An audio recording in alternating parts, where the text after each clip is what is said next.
You guys got here without any issues? Obviously, you didn't catch the bus. I didn't know. I drove. I drove, don't trust the Auckland buses. Mate, can't trust these buses now. So we got here. He got here. Yeah, you're sporting a new look today. Yeah. You had a bit of a mishap with the Clippers. Do they have a Chinese chip in them as well? Yeah, I was going to wear a hat, but I thought, you know what? I'm just going to be the proud. world Own it. Just own it. Own it. I was thinking about, like, you could do like the Rogan, do a bit of a, like, be bald like Rogan. Yeah, but I have to be jacked as well. So I have to work What's easier, hard. get jacked or grow my hair back? Yeah, I think so. Well, yeah, I mean, it's an easier right there. No, but mate, these buses. We've literally talked about this. You're referring to the buses made in China. The buses made in China that About are all 100 around of the them. world now. Yeah, there's There- 100 of them in New Zealand, though. Right? 100 in New Zealand. Yeah. And just remember, who's making our ferries? But Yeah. Norway, Yeah. the UK, Australia. Who else is looking into this? Those are the three big players. Yeah. There were actually a few other countries that were doing it too. Denmark, I think. Denmark, Yeah, that's yeah. right, Denmark. They've got these kill switches. Yep. That are supposed to be for, electronics, because cars have computers in them, which I don't often think about, but, all of our cars are computers effectively. Everything that's being made now has a computer that is connected to the manufacturer in some way. So they can kill switch it. They can. So last year we talked about it in the UK. I mean, 'cause months ago we shared this, right? we talked about it in was that report that they were worried about it happening. Yeah. Now finally someone in Wellington's picked up on it. They're like, oh. Well, we shared a story about Norway taking buses down into an abandoned mine deep in the earth in order to run their tests. And that's how they concluded that these things That's unreal. I don't know exactly Really? what the process was, Yeah. but that, they described in the articles, and this was in, I think the BBC covered it and a few others. So this is a sort of mainstream news, and we're not talking about some sort of conspiracy theory thing out on the fringes. This is a genuine problem. Mainstream. Yeah. And I think people anticipated this actually quite a long time ago, but it was just speculated. Now they have evidence. We're 3 for 3 this week. In In terms of our predictions, terms of our predictions. Because we're reading the tea leaves. we got the meta expert who went on Herald Now. Oh no, who went on Hosking. The meta expert who went on Hosking. Yep. Literally said everything that we've been warning about. It's not going to work. It's ineffective. It creates all this. Now, sorts this of is its name, Antigone. her name. Yeah. No, I don't know her name. It's from the US. She's just been over She's from the here, US. right? Yeah. We should have tried to connect with her, but She was head of safety or something, or vice president yeah, of safety. quite high up. At Head of Meta, teen safety. That's right. And she's been there for 10 years. Yeah. She's been in the position of teen safety for 10 years, which is quite incredible. Like, you would have thought, it's only in the past 6 months that these companies have started caring about teen safety. But she's been there for 10 years. Yeah. So there's that. There's the buses. Put that to the side. And then there's I've forgotten the third one that we did. You mean China Pacific? The US. US New Zealand renewed strategy conversations around Yes. the Indo-Pacific. Look, Mate, I'm just Pillar was right. I mean, the fact is, the US has just been busy in various parts of the world. And Yeah. what have they been up to? They've been getting around to it. They've been pretty quiet lately, haven't they? Yeah, I mean, I think they've caused Kidnapping no dictators. waves, no waves being, being caused there. No by their mass riots in their own country No, against ICE. Yeah. What do you think about that whole situation with ICE? What do I think? Or what does anyone think? What do you think, Arian? As someone You first. who, Well, Billie Eilish yesterday came out and said that there is no such thing as illegal immigration on stolen land. So people have organized protests outside her house, and they want to enter her house, her $6 million mansion or whatever. it was 14 million. Something crazy $1 million And a mansion. zero, maybe. Pardon? No, carry Yeah, on. exactly. Because hey, it's stolen land. It's not yours. There's no such Yeah. thing as. So that's all quite funny. So half of the homeless population in LA are going to move into Yeah. Belize. Look, it's stolen land. So Isn't that like when they took all of the people from across the border and dropped them off in front of different senators' houses who didn't vote for closing the border? Yeah, that's right. Yeah. And they And they cleared that bust up them up to quick. states. Yeah. States that are like sanctuary cities. And, They're like, oh, here you guys go. Like, look after them. It's like those protests in the UK where they're advocating for illegal immigration or just mass immigration in general, and then they go out with their clipboards and say, "Hey, look, we're trying to house these people. Do you have space?" And they're, "Oh, no, sorry, I'd love to, but I just The way my can't." house It's works. just- yeah. It's not, Where it's the not doors conducive is. to having another guest. I mean, look, my view on it is that the laws do have to be enforced, and I'm not going to lie though. I think in some cases it's a pretty brutal process. I've seen in New Zealand on a very small scale, people who had been overstayers or who had been in violation of a visa for some reason, and when it's just a single guy in his 20s or 30s, there's not a lot of sympathy. Most people are like, oh, you'll be fine. You'll have to survive back home. Quite often that they've started families, they've created networks in their community, and some, like a lot of these people are pretty genuine. They're just trying to find, an income, trying to survive and trying to send money back home to help family back home where there's such high unemployment, right? So I think it's important not to lose sight of the human element in all of this. I think there has to be some measure of compassion and understanding around some of the situations that people are facing. I'll give you an example. I think, yes, there will always be like collateral damage. There's always going to be people on the fringes who aren't actually needing to be deported, who shouldn't be deported, who legally could stay, and they get kind of swept up in the dragnet. But then there are people who very genuinely have asylum claims, and I know people say, well, there's a process for that.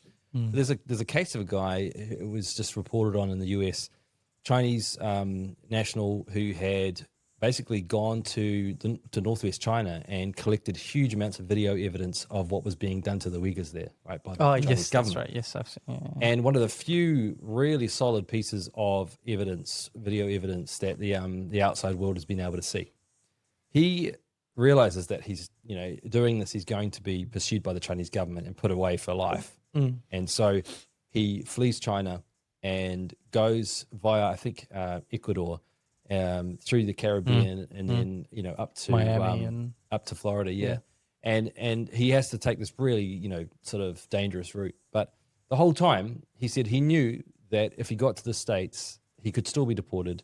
He understood why the Americans were doing what they were doing with deportations, and he said laws are laws, and I understand that. He said I still believe though that America might consider my case because I'm a genuine political asylum seeker. He's prepared to take that risk. He's prepared to openly talk about the process. The government have appealed, though, even though a court said he could stay. The government have actually appealed it in the US, the Justice Department, and they still want to deport him. So I think there's almost like a sort of a bloody mindedness about it by some in the Trump administration, that it doesn't matter what the fallout, what the casualties, and I think that's a bit dangerous. I think politically it's not a good idea, because they will even lose some support from the Republican side. There are more moderate Republicans who are not totally convinced that this approach, the sledgehammer approach, is quite the right way to go about it. They could be a little bit more careful, and I think they're not.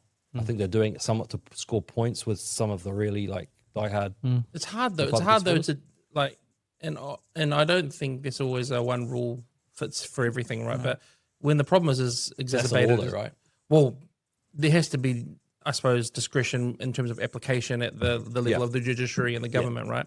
But when the problem is as exacerbated as it is in the States, where you've got tens or maybe even hundreds of millions supposedly of people who they say are illegal immigrants, which is crazy to imagine, and definitely I would question those numbers. Sure, it is sort of just like, well, actually blanket ban for now until we get this problem under control, and then we can take a more nuanced approach, which I don't agree with at all either. But also you can kind of understand the thinking behind it. Oh, I understand why people have reached this conclusion. I'm just not sure that it's so much a blanket ban as a case of there's been some very cowboy, very careless measures by certain people, and they weren't with an ICE. I mean, with an ICE. Yeah. And so, and that's not to say that all these ICE officers are like unprofessional. I think they're just largely following their directions, and they're doing what they should be able to do under the law. The other thing, they're being sent to do this job that all of a sudden the public's decided that they're going to get really frenzied and whipped up and in the way of. Sure. So it's not exactly like carrying your role out. And there will always be ICE officers who exceed their orders and are too rough or too careless or whatever. That's going to be the case with any law enforcement. But I think the issue isn't so much that. I think it's that that Trump's administration have been prepared now to pull back a bit because they could see it wasn't polling so well. And if it wasn't so much the confrontation that scared them off a little bit, it's the polling. And that to me says it's not as principled or as quite sort of policy minded as they make out. Yeah, again, don't get me wrong. I still think the issue had to be dealt with, and it had to be dealt with pretty quickly. Yeah, but not. I think there is a little bit more balance that could be achieved here. Not in terms of the numbers of people being deported, but just the speed at which they're trying to deport all of these people. Because I think a lot of people, their lives will be destroyed unjustly and unfairly because they've not been given due process.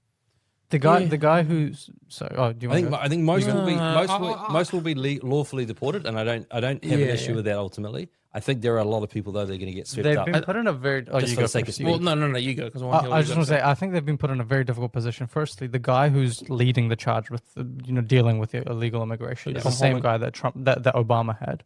And Obama has deported hundreds of thousands of more people than Trump has in the past year. And so this idea that this is some crazy Trump thing is like, no, this is being done. I don't think it's just Trump. Yeah, exactly. Yeah. No.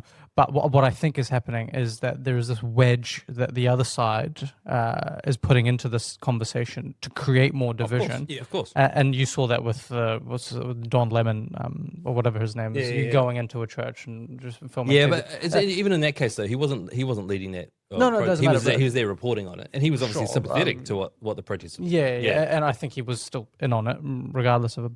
But there is what I feel to be a concerted effort, like a absolutely effort to create this divisive wedge, which is making their job far more difficult than it necessarily needs to be. Both sides, people who shouldn't be involved in the operations are now getting involved on the operations and getting in the way of these ICE agents, who they shouldn't be.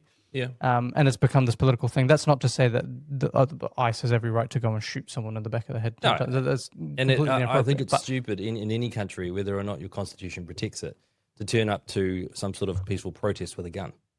Yeah. If you're not in law enforcement, don't get in the way of Second Amendment right though. Don't get in the way of law enforcement. No, I'm not saying it's not a right. I'm saying it's probably not prudent. It's not wise. And because this, you go to any situation that can easily escalate, and you have a weapon on you. Yeah. But this is I suppose this is an even deeper part of the conversation, right? All these people pushing back against the government, we would actually on paper endorse if there was a public sentiment that differed from the sentiment of the state, that we would endorse them to do so, right? Sure. Yeah, if you want to protest, go for it. And it's a Second Amendment right to be armed. He was a legal firearms carrier. So there's all these things that actually on paper, in principle, we would justify. It's just maybe our political ideology and leaning, or the way it's being politicized, is preventing us from just being more objective. Or look, if I was an American, I'd be a supporter of the Second Amendment too.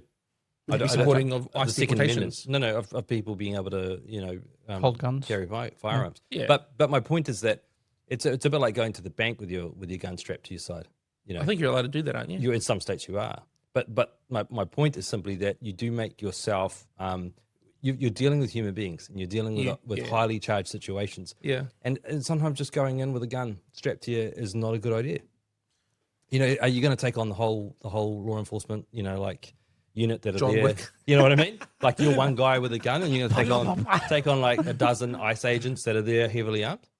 Like to me, it's more he's. And I think tough job. I mean, it's a tough job. Someone gets shot. There was the other video of him a week prior to, I think, when he was murdered, where he was kicking and hitting an ICE vehicle. He kicked their tail light off, and then they got out and tackled him. But he was like screaming in their faces. They got in the car, tried to like leave. So he's an agitator in that sense. Yeah. And he damaged property, which was there is a side in the on both sides. It's not left or right. I don't even know if left or right are even worth using anymore. But there are on both sides of the spectrum these agitators who just want to destroy the system. Psyops. Well, sure, totally. And you see that with the agitation that they're doing with getting people to go out there and get in front of law enforcement. And on the other side of it as well, where it's gone crazy. Don't get in the way of law enforcement. If you want to protest, go protest. But you got to be careful when you say that. You got to be careful because the police aren't there to be the boss. They're there to preserve the peace.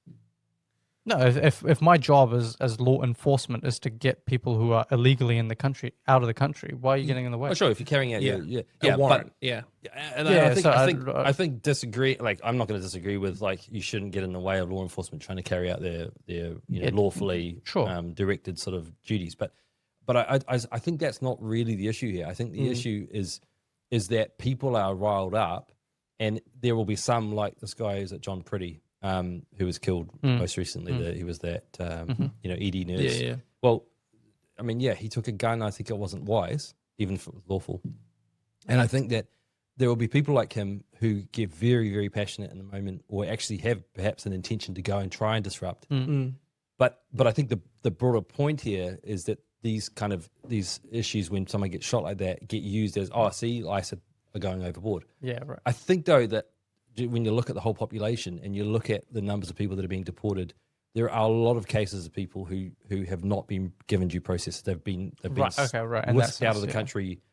And that's where it's a balance, though, because it's like, okay, you haven't received due process, but you're also not a citizen of this nation. You're not a law-abiding It citizen. doesn't matter though. You still are entitled to due process when it comes to, are you actually? Because what if you are a citizen of the country? What if you are someone who's legally gone through all the right channels and they've swept you up and they've got your identity wrong? Now that happens. But when you work at such high speed, then you're more likely to make mistakes like that. And that's why I say I'm not entirely sure that the rush to get so many people deported so fast that yes, they can still do it quickly, but I don't think they should do it as quickly as they are doing, because they are going to, what they're going to do is politically, if you're just thinking from a Republican point of view, politically they're going to actually make themselves more unpopular over this issue. They're going to lose a lot of the gains that they made around the immigration question. They're going to lose a lot of that middle ground support that they are actually gaining, because they're going to be seen as too heavy-handed and too careless with issues around the law. Yeah. So I think from a self-serving point of view, they are not wise to go quite so fast. You know, at first there was an initial rush of enthusiasm and, hey, look at the success we're having. But it was inevitable that when you move that quickly, you're going to actually break a lot of eggs, right? And I suppose. I mean, there's all these crybabies talking about, oh, this person got deported, this person that, and then they falsify a lot of the evidence. Like they said, this one guy was in an El Salvador prison who was an American citizen. The state argued that he was actually an active gang member. They photoshopped his tattoos to try and hide them, but the real tattoos came out and he was an MS-13 member. So the one with the knuckles. Stuff like I know that. that, and they're going to be competing claims and stories like this. I'm not saying that there won't be some stories which are also over-egged, right? But I think it is absolutely inevitable when you move so quickly and with so little time to consider the process that you're going to. I'm not. This might sound callous, but I'm not even concerned about an individual in that story as much as I am what this does to the process of law, right? And how law is followed, because that's ultimately how you avoid and you minimize political bias in these situations. Now let's imagine this, right? Let's imagine all these people are being swept up and put into concentration camps, right? Or sent off to gas chambers, right? Which has happened in history. They've been given a ticket back to their country of origin. So this was kind of another thing for me where I'm like, you are kind of just being sent back to square one. If you want to... Oh, what's the concentration camps? And no, because imagine that, right? Because that's how people are communicating about it, as if it is some form of like Holocaust-style roundup where people are being captured and put in the camps. I'm not saying I agree with that representation of it either. Yeah, but that's what I'm saying. I'm like, they are just gathering these people, sending them back to their country of origin, and they're like, I have nothing there. Sure. You shouldn't be here either, though. Vast number of people that are being deported are going back to their country of origin. That's not in dispute. And these countries are often very, very, poor, very difficult places to live. But that's kind of besides the point. If you are going to maintain any borders, you're going to have, sort of nation states still, except for people like Billie Eilish who don't think that. Well, I think there are many people like Billie Eilish. That's the whole problem, is that there is a large portion of people who think what ICE is doing, even if it was done slowly and with due process, is still wrong. Yes. And they're agitating. But those people will always be there. But they are a minority. And I think my argument is not that people shouldn't be deported when they unlawfully come to the country. Unless they have a reasonable claim towards asylum or something like that. There's some compassionate circumstance. I think that ultimately the law has to be obeyed, and it's the right thing in the long term to do. Because there are legal channels you can go through. Yes, it discriminates against the poor to some degree. Yes, there are lots of things that can go against you, but there are channels you can follow. My point simply is that I think politically and also in terms of a judicial sort of standard being preserved, they risk losing people in the middle who are supporting them. And that will make immigration more difficult long term to deal with. If they are seen as being too heavy-handed now by people who are more moderate who support them, they will lose that support, and that'll become a minority view again. And then what will happen is the long-term problem of mass migration will not be dealt with, because this is not a single one-off event. That's based on the perception, right? You said if they are seen to be too heavy-handed. Well, in many cases, because they've been genuinely sure, and that perception might be tied to reality.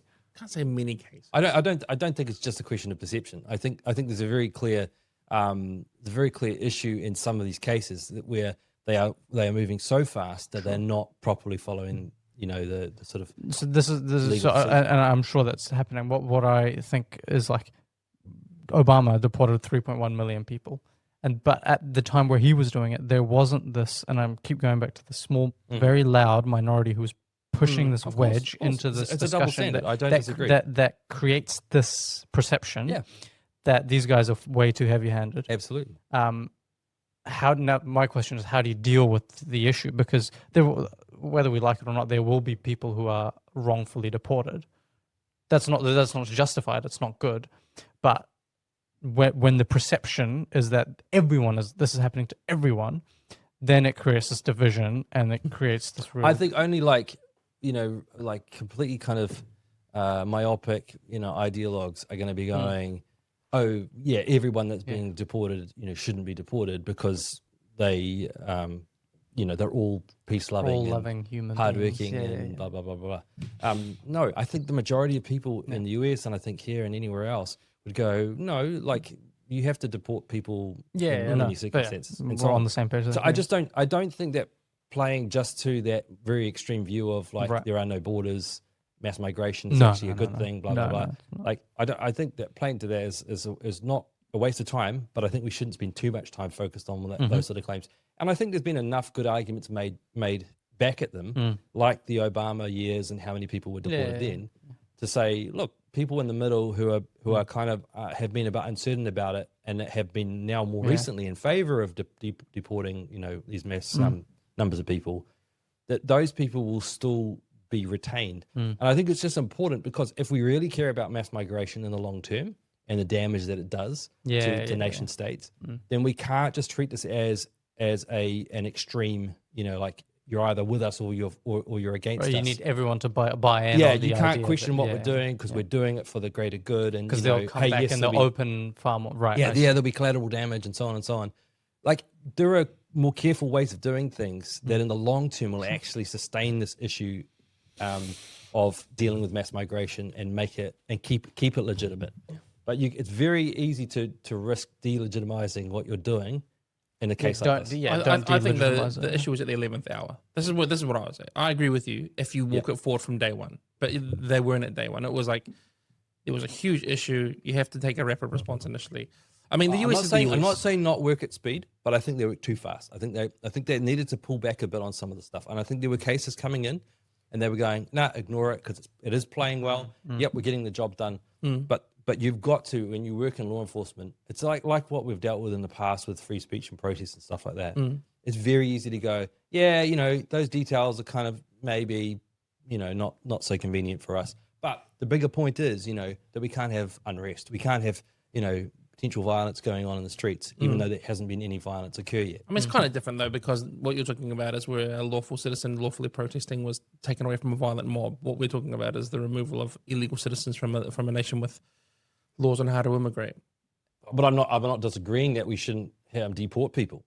I'm simply saying how many should we deport? No, I'm simply saying that it's the how, not the if. It's not a question of how many. It's just a question of if you move that fast to move a large number of people. I agree. Yeah. You know that you will risk, actually violating laws in the process. And I think that's important. Not to erode that. I would argue in the system. I would agree with you, but I would also argue that, like I say, the problem was way worse than probably what the public agrees to acknowledge. So therefore needed a rapid response. And then now they can start to moderately bring in a little bit more nuance and scope as you remove the bulk, right? So, but see, the problem is the bulk of people that are illegal immigrants, yes, they've broken the law in the sense that they came into the country illegally, but most of them haven't actually been going around like raping and murdering. But they're illegal by definition. But they are illegal by definition. This is the argument that No. But in terms of, if you're saying there's a major problem, I fully agree there's a major problem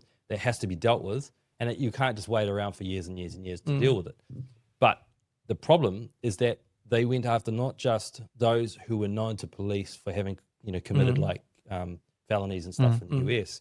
They were going after people that they knew had not done anything illegal other than come into the country illegally. Are they criminals then? No. But I'm not saying that they haven't broken the law, right? I'm not saying they haven't broken the law. But we would definitely see that there is a difference between someone who's come across the border and is now working for, some farmer, sure, like not actually breaking the law in any other sense, They still need. I'm not arguing that they shouldn't be deported. No. I'm waiting. I'm waiting. I'm not saying they shouldn't be deported, but I'm saying that the priority would be to find all the people that are known to police for having committed felonies. I think they're doing both, aren't they?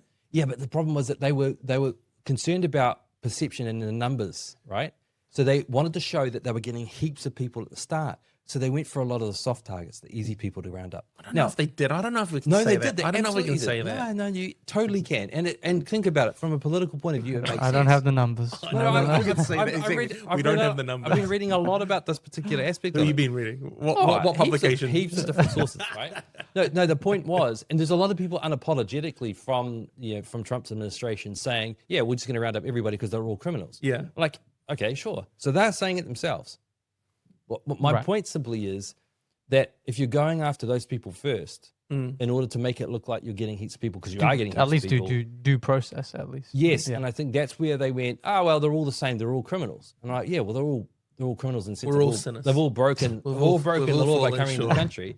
They still need to be deported, but I would have gone after those that they use for the headlines, like the rapists and the murderers and so on, and the MS-13 guys. Asylum They did seekers. go after them. Yeah, but the point was they're harder to go after, and so they devoted a lot of resources to going after the easy people first. I just don't know if we can say that. Absolutely, because the Trump administration let me tell you. Let me tell you. This The is how you, administration, the Department of Justice, Department of Homeland Security, all of these okay, guys. we'll fact check They've this. said so. Let me tell you exactly how the due process goes. Okay, you got 10,000 in front of me, right? Yeah. Hey, did you come here legally or illegally? Illegal. All right, see you later. Did you come here legally or illegally? Legally. Can you prove it? No. Okay, see you later. That's the due process. I understand that in terms of deciding if someone has What do I needs have to be deported. like? But, now tell me. But it isn't just no. No, it's not. But the point is, you don't make it like, for me, it's not a question of that has someone broken the law in regards to immigration. Of course they have, and that means you get deported. Yeah. Unless you can make a claim for asylum for some reason. Exactly. Right? Yeah. Now my point is not that they shouldn't be deported, and it's not that they shouldn't be deported, speedily, but they're going so fast that they're running roughshod in many cases over the process. I know you've made this. I understand. So you can't say that I'm arguing anything other than just slow it down in some instances, because they know that they're not going after felons in a lot of these cases. They know these people are actually employed illegally in certain places, right? And that they're not like moving around. They're not like traveling around on, in the back of freight trains and stuff like that, and raping people and killing people in towns they pass through. That's happening. And so they have cases where they know that people are doing this. But there's a lot of cases where they know there are people that living in certain neighborhoods, they've been working at certain jobs for many years. They know that they're not actually really a flight risk. They're not going to suddenly take off and move state. They could probably go and round them up once they've found these more serious criminals. I disagree, because I actually think the narrative that's being spread by the left is exacerbating and radicalizing people. No. Because I don't disagree with it either. It's not an either or. Let's say I'm an illegal immigrant who I'm not. I'm exactly who you just described. I'm not a flight risk. And now I've got some guy on Instagram being like, "You need to push back, brother. You need to fight back." Oh, of course. All of that now is I'm going wrong. to be radicalized to the point where I'm like, my life's at risk. No, you're getting a free ticket back to where you came from. We're not even going to make you walk. You walked here, fly home, mate. How good is that when you go somewhere, you have to catch the bus and then your mate gives you a ride home? It's unreal. Listen. Door-to-door service. You're not getting any disagreement with me on. I actually don't know what you guys all right? disagree on right now. No, it's just about the process. But what I'm simply saying is we do still need to uphold our laws and be careful about how we I don't apply those disagree laws. with And that. I think that there are either. I think there are a lot of cases where that hasn't been. You can't say that though. Give us a number. Well, I mean, at the moment, it's difficult to give an exact number, but Here there we are go. there Who are you a work lot. for Hamas. That's crazy. Well, you give me a number then. Is that 100%? I'm disputing that Is you're it saying 100%? this. No, I'm just saying. But there are a lot of cases that are being publicized, and I'm not just talking about by people who are activists and radicals. And I think you've got to. I think just plausibly, it'd be impossible to sort of say that there really aren't any kind of cases here, and that there aren't even a significant number of cases where I'm sure there are people who shouldn't be ignoring deported. When you deported. bring in the word significant amount, because I'm not arguing that it's 100% successful. I'm just saying that. So I think the issue warrants a radical response. I think they could do that better, because I think, and I'm going to make this statement too. I think that the Trump administration have shown that they will push the boundaries in terms of the separation of powers. They will push the boundaries in terms of what has been considered a like a norm Constitutional in terms of law, constitutional law, in terms of politics in the US. And I think that we're seeing that in this case as well. I don't argue that the objective they're after is wrong, but I think that the means that they're pursuing, it's not that they couldn't do this quickly, but they're doing it so quickly that they will undermine some of these processes and some of these, constitutional norms. And a lot of people will go, oh, well, ends justify the means. I don't believe that. Okay. I just don't believe that. I wouldn't disagree with you. If you think it's bad now, though, you wait till his third term. His third term. When he becomes This is actually his third term. He won 3 elections back to back. He won 2016, he won 2020, he won 2024. Yeah, he was just forced to have a holiday for 4 Yeah, years. that's right. They stole it, mate. They stole it. And we almost had him. Hunter Biden laptop. That's what I'm saying. You could talk about Greenland like we had before. Yeah. Talk about all of this stuff. And again, I get the objective. I understand it. And I think to some degree, when you're dealing with international issues, yeah, it's a bit different because actually these international laws that we talk about are more just kind of people, from different governments agreeing, let's do it a certain way. But that's not really all of those guys are liars anyway. They're all going to do this and that. Yeah, and I think in terms of some international laws, it's just a question of what's convenient. It's that's not why really the UN's a about question to of go what's right. broke, mate. Yeah. See that? Yeah. So look, don't get me wrong. I think that sometimes you have to smash some heads together. Yeah. Not necessarily violence. No, I'm saying that metaphorically speaking. Although in some cases there does have to be, when you're dealing with other countries, there has to be some kind of conflict. There has to be some kind of military, engagement. But I think sometimes you have to push it to the brink when you're dealing with other countries. Because they're not playing by your rules. Who even cares about America? Okay, America, Schmerica. What's happening here? You brought it up. You asked the question. Come on, Brian Tamaki, let him on the bridge. Come on. Yeah, honestly. I mean, I have look. I've got real concerns with Brian Tamaki's version of history, but yeah. I don't know his version of history. Well, just maintaining that. We're a Christian nation or something. Yeah, that is we just Pākehā Māori, because like you guys. Yeah, in my eyes, you guys count, and I think in the Thank you, man. I feel eyes of the law, so you guys count. You're no different to me just because I was like, Pākehā, right? European. Yeah. I actually don't want to share a nation with Aryan. Well, too bad. Too bad. There's too many the Aryan nation. That just reminds me too much of World War II. But anyway, No. So listen, what's happening here, mate? They wouldn't let him on the bridge. They said, Brian, no, the bridge can't sustain a protest. Can't it was sustain 1,000 people. 1,000 people. It's unsafe. Well, we can handle thousands of cars every day and other marches of the Hikoi and the pro-Palestinians and the anti-mandate people. Can't handle Brian. Too much mana, I think, was probably the problem. His mana was too heavy. But they should have let him across, mate. They've set a dangerous precedent here because they've already walked back and said that the marathon is allowed. What? Yeah. Wait, how many people are running in the marathon? Oh, there'd be like thousands, if not more than 10,000. I'm a bit sus of that now. Yeah. Well, they said, it's because it's organized differently. They've got different. So they said the bridge wasn't able to handle the sort of thing that protesters the physics of people moving. Yeah, there is an actual thing where people it makes bridges shake. Like that's a thing. And then and then they said their health and safety plan wasn't adequate. But then I'm like, okay. And then they just said blanket ban. But now the proof will be in the pudding. Like, let's see how this blanket ban goes. If it doesn't go, then there'll be real concern. I think it's a case of they saw Tamaki coming. They said, okay, let's do some research here and figure out what we could say that doesn't mean. Yeah, it's not political. It doesn't sound political. And then they said, hey, ChatGPT, we stop Brian Tamaki from walking over the bridge. Basically, that's what they did. And I think they said, let's get some physicists in and some engineers, and let's see if there's an argument we can make for. They didn't even do that. They didn't even do. They just got GPT on it. They did not bother to do any due diligence. They but there are cases. A lot of cases actually internationally. It's called the resonance effect. Yes, that's right. Yeah, that's right. And it creates these sort of like waves of energy, right? Yeah. Because of feet going up and down, which cars, of course, no, they're continuous. They're continuous, the wheels right? are continuous. And there's just a single point. How did they handle the Hikoi? Well, apparently, that's my point. There was issues with the Hikoi as well. Larger march? Yeah, way larger. Arguably, BMI would have been a bit higher. I'm just saying. Well I'm said. allowed to say that I'm large boned. I'm large boned. I'm allowed to say that. Amen. You know what I mean? I know what you mean. We all thought it. Yeah.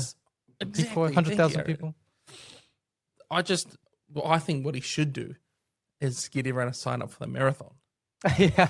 Get as much to sign up. The Auckland Marathon, oh my gosh, we've seen a 1,000% increase in this year's sign ups. I was half expecting them to drive over it, like discreetly kind of just converge on the motorway, drive over it all at the same time, and then just stop their vehicles. Yeah. It would have enraged all the people behind them and amongst them that got caught up in it. But I was sort of thinking something like that might happen. They ended up complying with the rules, right? Yeah, which is quite but there was a big standoff. I mean, they had like a huge cordon heaps of of cops cops at the on-ramp by Victoria Park. Wow.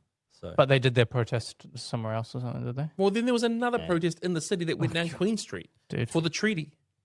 Yeah. There's so many. No, there was Toitu Te Aroha. I don't know. There were Toitu something. Toitu protest. Toitu paid protesters. Yeah. No, like, and here's the thing, right? No one batted an eye at that because they saw it as socially acceptable. It was as disruptive to the public, but they saw it as socially acceptable and morally good.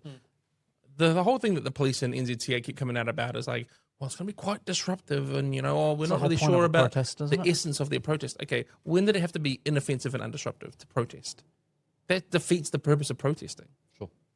It's not a protest; it's a parade. There's limits to it. Obviously, you don't go rioting. That's not protest. Yeah, well, we're not BLM. Yeah, no, exactly. They're not going to BLM it everywhere. So there are limits around it, but broadly speaking, inoffensive is not protest.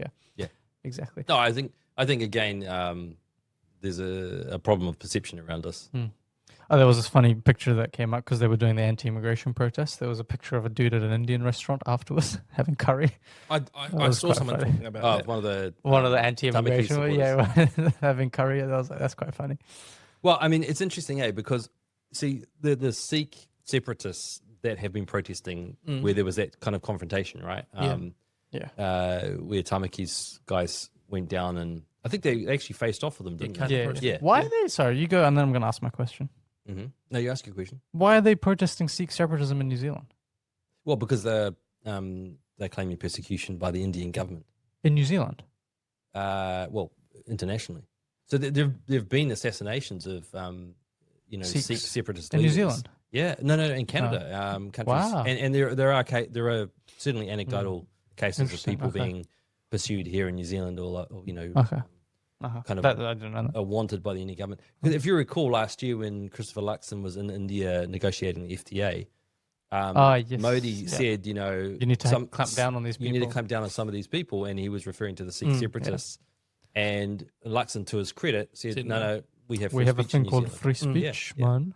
Now, but that's because it's largely to do with this issue. And so Sikh separatists in the northwest of India are wanting their own state. That's where their population is sort of primarily based, and so there is a growing problem of violence and clashes between them and the military and government. But in Canada, India and Canada actually had a massive sort of showdown over this issue because a separatist leader in India was assassinated. Didn't they stop immigration for a real brief window off the back of an assassination, and then there was this big blowout where in Canada, India was like, all right, well, we're going to stop trading with you, and they threw all those India streets out. runs Right? Canada, yeah, it's crazy. Well, I mean, from what I've never been to Canada before. What I've seen, there's a huge Indian population in like Toronto. Humongous, yeah. So I think with the Sikh separatists, I think the difficulty is that there may be a genuine cause behind it. They may well say, well, look, our identity as a people, as a religion and culture is threatened by the majority Hindu government and population of India. But the trouble is that there aren't, in that case, there aren't widespread issues of violence and persecution of Sikh people. It's not like in Pakistan with the Christian minority, or even in India with the Christian minority. Sikhs are relatively respected by most Indians, most Hindus. And so I think it's more a question of national honor or like cultural honor and pride. Okay, so hypothetically, right, they get their separatist state in India. Do they all then remigrate there? Well, I think a lot of these guys would go back. Fair question. Would they? Yeah. Or would it set a precedent and they would lobby for that in every nation they're a part of? How do you mean? Because if they're like, no, because the north, like Punjab, for instance, in northwest India, is the ancestral homeland, the religious homeland of the Sikh people. Yeah. If you Amritsar, you've got the Golden Temple. That's like the center of Sikhism. So that's their homeland in the sense of that's where they've historically been. But I think the problem is that we're not dealing. This is not like, I don't know, a persecuted minority in the sense that we've seen in other countries. It's a little bit different. Yeah. It's not quite as bad as a lot of the Sikh separatists have made out.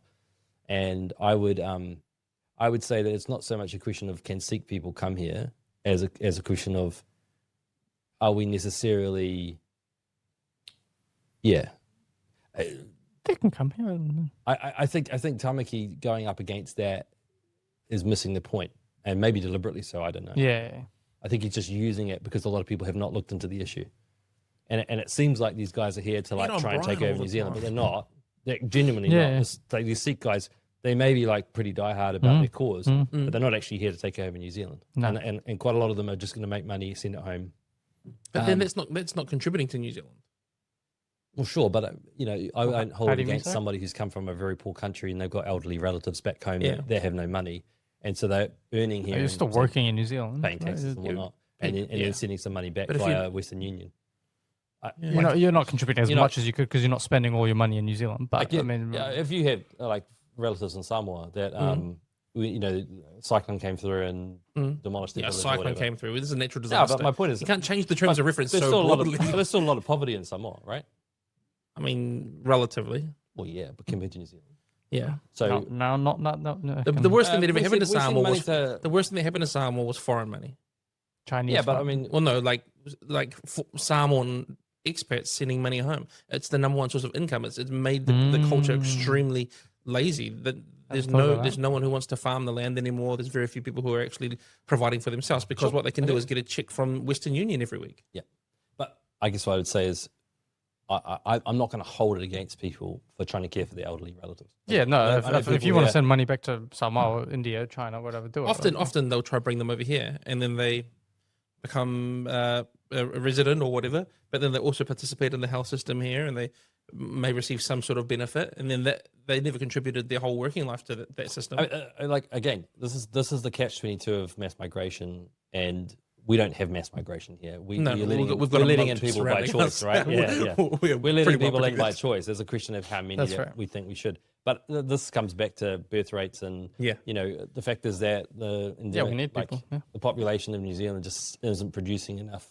Not having enough babies. Have more babies. Who are we going to blame? If you're listening to this, we want make our a standard baby. of living, and yet we're not prepared to have more kids. Have lots of this babies. is the thing that we were talking about the other day, where it's like Jonathan Ailing. Yeah, more babies. If you have a house with 4 people and the household income is 100,000, and then you bring 2 more people in and they make $20,000, technically your income's gone up, but you haven't actually spread it evenly. I've heard this argument recently. We listen to the same podcast, stuff, aren't we? And I'm sure you said the same thing last year. Did I? So it's like we bring in all these people, and sure, we lift the water level marginally, but we also increase the amount of. You got to grow the size of the pie. But you're talking about the UK context, and that applies there, and it applies in other countries. Why doesn't that not apply here? Well, because we don't afford those migrants the same level of benefits and social welfare. We don't have like migrant hotels. No. And you see that the UK is far more generous when it comes to its welfare provisions. I mean, listen, every hotel I've gone to this is not even a question. It's not even a debate around how much welfare people should get in New Zealand. This is just a question of most of these people are coming in, and actually they are working in jobs that Kiwis aren't working in because they were leaving for Australia. And New Zealand's immigration policy is closely linked to our economic policy and our economic. That's the reason, relative to other countries. People have let them in. So. I think the issue is New Zealand. We can't just like cut and paste from other countries and apply it to New Zealand. Our immigration situation is entirely of our own design. We don't have boat people arriving here like even the Australians had, especially in the 70s, and then more in more recent times. So the reason is because we know that economically, for better or worse, it's keeping us going. The question is it a long-term solution? And it's not, even put aside the question of culture, the question of people bringing their country's politics with them, all that kind of stuff. We don't have enough people to pick fruit in our orchards. We don't have enough people, to work in any kind of manufacturing, plants that we have. We've got, not enough people to deliver our Uber Eats to us, right? But all of these, This is where people are going. But this is the thing, right? Because I hear this argument all the time. We need all these people. That is not. It's not a reason to do it. Well, it's I just think like there are other ways we could solve. we want to bring all these people to make a society more comfortable, so that we don't have to do the jobs that we say are like dirty jobs or but low-paid not just jobs. more comfortable, because our modern economy is designed around this model. So we If, have to if redesign it. Uber Eats disappeared tomorrow, I actually don't think New Zealand would be in a worse place. Well, True. you're not going to get any argument from me. But If Uber disappeared tomorrow, sure, public transport still exists. Well, and self-driving cars. I mean, they are predicted in the next decade Yeah, we're to going to have take, fruit picking robots soon. because apparently, like, drivers are the Yeah. job job is threatened, is the most popular kind of Yeah, it's a huge profession. source of In some employment in the world. nations, I think it was like 1/3 of migrant workers become drivers or whatever. And And we see that all the time now, not just Gosh. with like Uber and those companies, but there's a lot of, our mail system is basically being wound down. New Zealand Post, right, being shut down all over the place. And why? Because couriers are taking over that role. I don't even get into Uber if it's a white driver. Cancel. I don't want it. I don't want it. Why is that? It's just What not- happened not to a- you? Why are you here? Unless they're a retiree, of course. I get a lot of retiree Uber drivers. Oh, Trying to supplement their pension. Just get bored sitting at home. Like genuinely, they're like, Yeah, I bet. they just go out for a good time. Now, Yeah. do you know what? Not a bad idea though. Yeah, Good way to 100%. have a chat. And, yeah. If you're like Find a wife. 65 and you retire, you got a lot of life left. Maybe this is the answer to our superannuation issue, right? We've got all these Uber. people who are going to be eligible for it in the coming years. Yeah. We can't afford them all because they had so few of us, right? Maybe that's the answer. Send them all out to drive. And then, no, do you know what's funny though? And I don't often order Uber Eats, but the few times I have, the person who's delivered it is like a migrant who has their wife in the car. And I think they just have like date nights and they just drive around and deliver. Aw. And it's actually quite sweet. Yeah. And they do it together. That's cute. I mean, he's only making half the money technically, but Yeah. got to share it with her. And I make suppose her- you make only her have to pay work. her 77 cents on the dollar. Yeah. Crusher Collins. Yeah, she's going to law commission. That'll be good. That'll be really good. You reckon it'll be good? I think so. I think it's good because people say, "Oh, you're politicizing the law commission," and that may or may not be true. But I think the reason I think it might be good is just because you know at least where they're coming from. You know what I mean? Yeah, It's like you know- you kind of yeah. know the modus operandi of the people that are running it, whereas at the moment you don't really, and that assumes that. Obviously, the law commission is supposed to be politically neutral. That is also weird. Like, I appreciate that it's weird that you get someone who's one day very politically leaning going into the. Former leader of a major party. Yeah, You know, it's funny, exactly. It didn't used to be That's weird. It wasn't a Really? strange convention in the past. I think this is Interesting. how politicized things have become. Yeah, wow. Right. Well, the idea that we bring in all these academics to take these huge public office roles Yeah. because they're not politically affiliated Of course, it is stupid. Of course, they're politically affiliated. They went to universities, yeah, university. exactly. They're communists. Yeah, exactly. Well said. No, seriously, that's a technical What are we talking term. about No, here? but seriously. but this is the thing is that like in some cases, I think a lot of former politicians have done a more politically neutral job Exactly. in Yeah. these Yep, positions yep. after No, well said. politics Well, than people who were appointed outside of We were politics. saying to you that when we flew back from Parliament last Thursday, we were on the same flight as a lot of the MPs. Yeah. And you see them mixing and mingling. Of course. Just having a yarn with each other. They're Yeah, all, yeah, yeah. they're like, We're all in on it. well, it's not that When the they're- cameras roll, then they file. they do what they have to do, but they are able to put aside. They leave it in. It's very Kiwi as well. It's a beautiful very Kiwi thing. and they're friendly, and they I were love New like Zealand. giving each other handshakes, kick saying, me "Oh, out. do you want a drink? I'll get you a drink," sort of thing. I think that someone who's actually a great politician will be able to say, "This is what I truly feel convicted and believe, but I also understand what my opponent will believe about this, and therefore I can make a more balanced decision." Rather than someone who's like, "Well, I've read all these people and da da da da da. and I think this is the best decision." They don't even care. They don't do any consultation.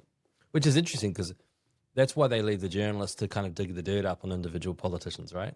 They might sometimes They know. feed journalist stuff, but they very rarely publicly ever come out and say, yeah, so and so is terrible for like drink driving or this affair that they had or whatever. I think they know because they have to have that collegial approach down it's- in Wellington. You have to. Yeah, that's crazy. Yeah, crazy that you brought up Kerry Ellen. Hadn't thought of her in a while. Anyway, I never said her name, but anyway, oh, did you not? No. Did you say drink driving? you put the name. It's a to name the- association. No, she's not the only one though. She's not the only one. There've been plenty of politicians that I can recall going Really? way back. Oh. Yeah. Lots of them have been caught over the limit. Name one more. No, you're asking me to. Oh, ChatGPT. Okay, you ready? No, I do.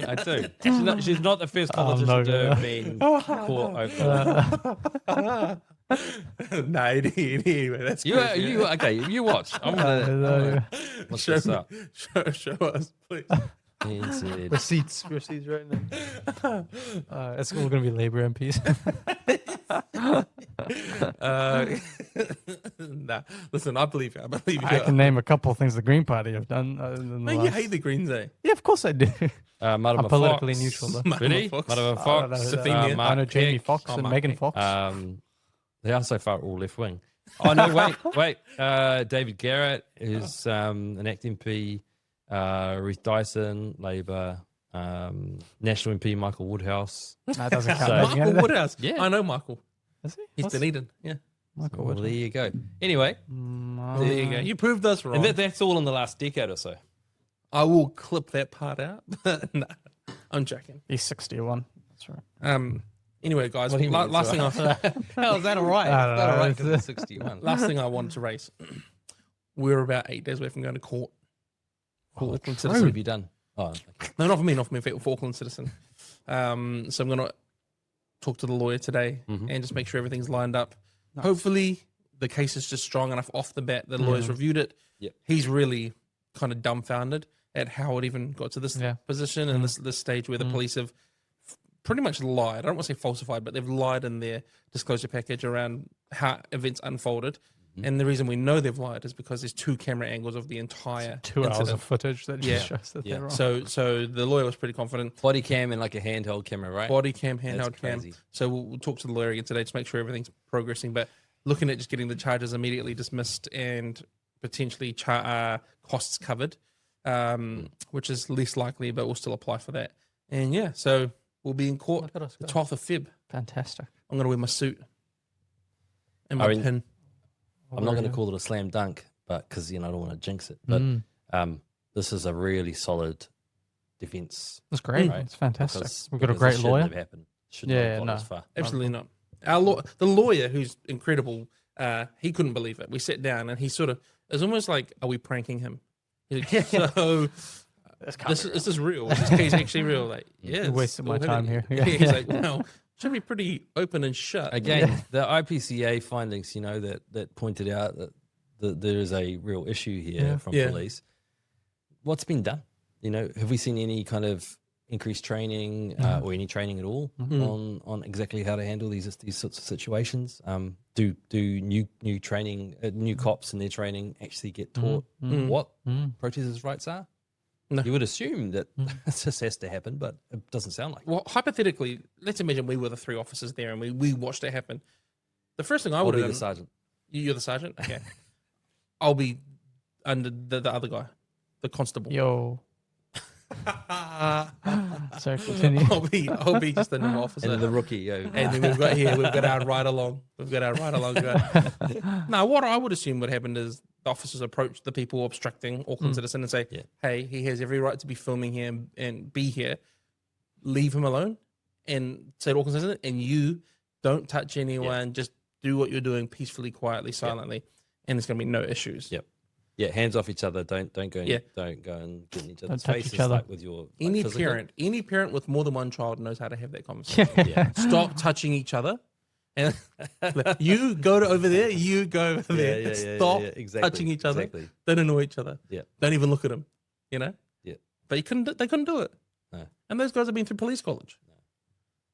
And I think honestly it's just fear that the situation is going to, I don't know. I think a lot of cops are afraid that it's going to look bad on them if they don't deal with someone who's thought of as being, on the fringe. Even though both sides could be argued to be maybe not mainstream in their approach or their thinking. But the point is, it's not about that. There's a guy who has a passion for filming people in public. Yep. Which is sure, but then he's filming a group of people who are passionate about being in public. Passionate about chemically castrating children. So, I mean, Sure. neither of you are necessarily the mainstream. No. Anyway. And the point is, it doesn't matter what the issues, right? Yeah, But I think too often police are getting caught up in substance of the issue. Yeah. No, I will say this: if they wanted to march that much across the bridge, would they have been allowed? I don't think there'd be enough people supporting them. Before people. for it to be Too an many issue. walking frames. Yeah. Crazy. Wow. That's allowed well. to say that. No, That's it's what true it though. means. No, The it is. problem is, Yeah, you no, are it's, allowed to say it's it. funny and hurtful because it's true. Well, that's what happens. Funny and hurtful at the same time. Yeah. Well, not for me. I don't. Anyway. Anyway, need a walking stick. We've traversed from America with ice to New Zealand with the Indians Fire. and Tamaki to the election, The election. and now into court, where we will be in 8 days, Yeah. or 8 days of recording this, 12th of Feb. So keep your eyes out. We'll put out a blast today as well. Good to get some more info out there. And we actually were told that the Herald was interested. They still haven't published anything. So Come on. you know, from the Herald, here's this. Hey, have we Cool. mentioned Amnesty? Pull your socks up. Oh, true. we should talk about yeah. amnesty. That's unreal. Is that for next week? We're talking about it. We'll see what happens. We got a response from Greater Wellington City Council. Oh, really? Right. Said they need 20 days to respond. So they might be doing a painting of the response. Might be doing a $3 million painting of that response. Wow. No, so, and we That's didn't so even hear from stupid. Auckland Transport. So Oh, yeah. Yeah. we That's need- that's ridiculous. But I saw the ads. they're so innocuous. They're like, It's like Yeah. we want privacy. yeah, It's like so and so is worried about mass surveillance.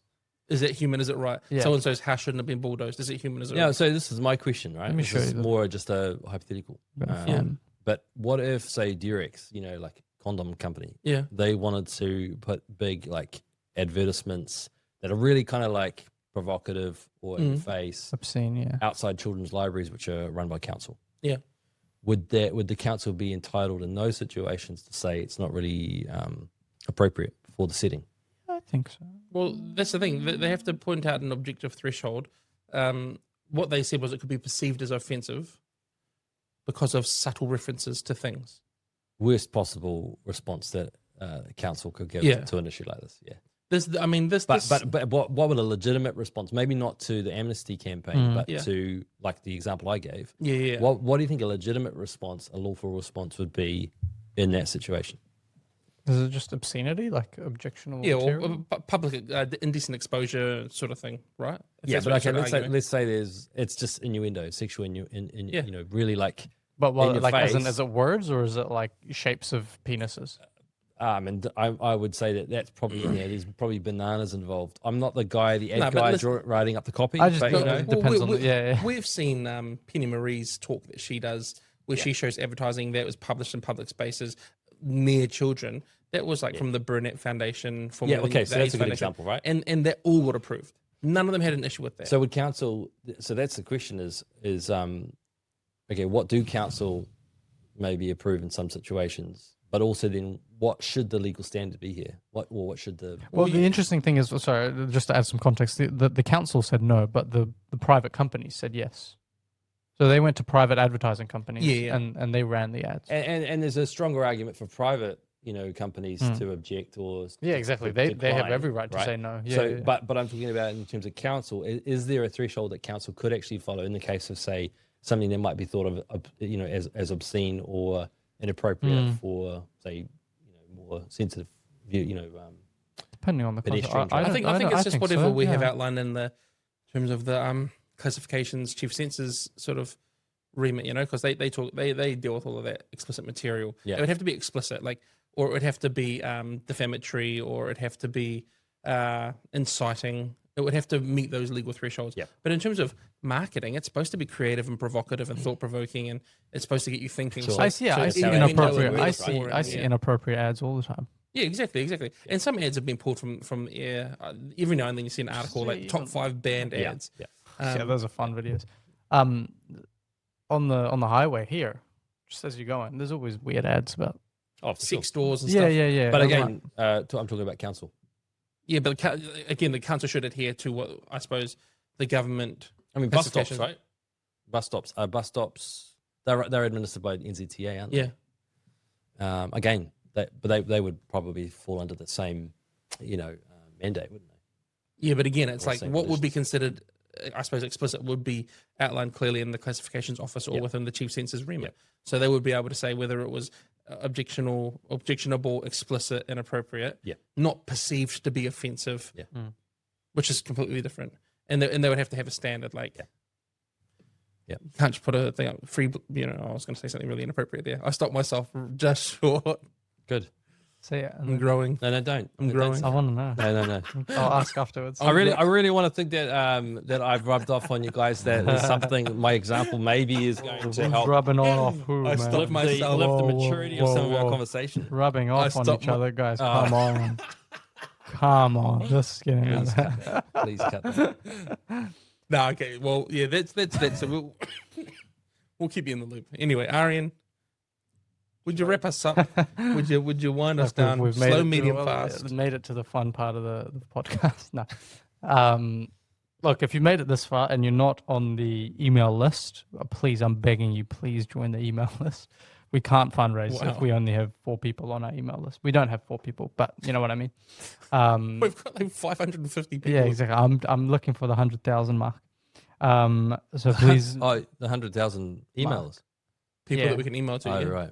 I wanna. Yeah, Mate, we send out great emails too. We don't We actually bombard do. you with spam.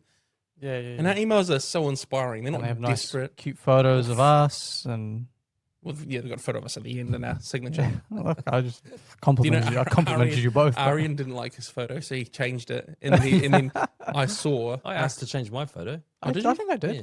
No, you've changed it. Which one? I changed it on the website, Yeah. but I don't have Canva, so I didn't change it on. No, then Arian We didn't changed have it. to like Photoshop it, but I just mean. Arian changed it, and then I hit him up, and I was like, "Oh, mate, you changed your photos? Oh, I'm so sorry." I was like, "I don't care. Use the photo It's my you think photo. looks nicest. Like it's your photo." I didn't ask for permission. There was one that you had. You kind of looked like you were an Amish farmer standing against the barn door. Oh, that's the The old AI one. one. Oh, is that the AI one? Was it Was it AI? AI? No. Oh No, no, the shirt you were wearing. with the white bricks behind me. Yeah, but you had like a white shirt, like, but it was. I a think this is your different OG type of shirt, no FSU collar. one.